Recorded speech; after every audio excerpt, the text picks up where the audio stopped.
আমি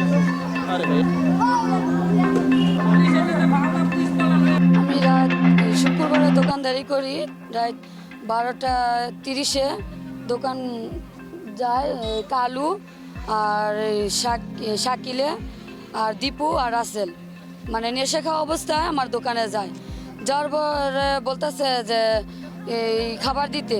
তখন আমি বলতেছি যে ভাইয়া একটু দেরি করেন, আমি খাবার দিচ্ছি, আমার গোলা শেষ, আমি গোলাটা কইরা তারপর আপনাকে দিচ্ছি। তারপরে বলতেছে যে না আমার জলদি দিবেন, এখন দিবেন, মানে বলতেছি যে ভাইয়া কেন আমার সাথে খারাপ ধরনের কথা বলতেছেন, আর আমার ওয়েটারের সাথে কেন খারাপ ধরনের কথা বলেন। মানে আমার ওয়েটারের সহকারে হ্যাঁ বিভিন্ন ধরনের খারাপ প্রস্তাব দেয় তারা নেশা খেয়ে অবস্থায়। তারপর আমার ওয়েটারে আমার কাছে বলার পরে থাক যে ওনারা নেশা খাইছে, ওনাদের সাথে কথা বলা দরকার নেই। তারপর আমার খাবার দেরি হইলো মানে ওরা 3-4 জনে আমার পুরা মারধর করে, নির্যাতন মানে দর্শনের চেষ্টা করে তারা 4 জন আমার। তারপর হসপিটালে নেয়, সরকারি একটা হসপিটাল আছে এই রূপগঞ্জ হাঁসপুর, ওই জায়গায় আমার নিয়ে যায় চিকিৎসার জন্য। তারপর ওই জায়গায় আমি চিকিৎসা নিই। তারপর আসামি 2 জন আমার এলাকার মানুষে ধরার পরে থানার মিজে নিয়ে যায়। 2 দিন রাখার পরে ওই দারোগায় মানে ওই আসামি 2 জনটা ছাইড়া দেয়।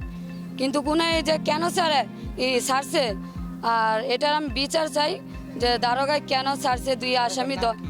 এখানে গরিব মানুষ সবাই ব্যবসা করে খায়, যেহেতু এই ব্যবসা মহিলারা করতে, গরিব মানুষ সবাই ওখানে ওর পোলাফাইন যা আছে কিছু শাকিলার 2টা ছেলে আছে, মনে করেন যে এক দ্বারা মানুষের লকাজ্জা করে। কিছুদিন আগে 2-3টা গাড়ি ধরছে, টাকার মানুষটা মারামারি করে, সেই গাড়ি গুড়ির করে মহিলাদের হয়রানি করে। আমার বাগনির এন হয়েছে গ্যাঞ্জাম হয়েছে, পরে আমরা খবর পাই আসছে, আইসা দিয়ে আমার বাগনি পড়ে রয়েছে, মাইরা ফালাইতেছে কালু।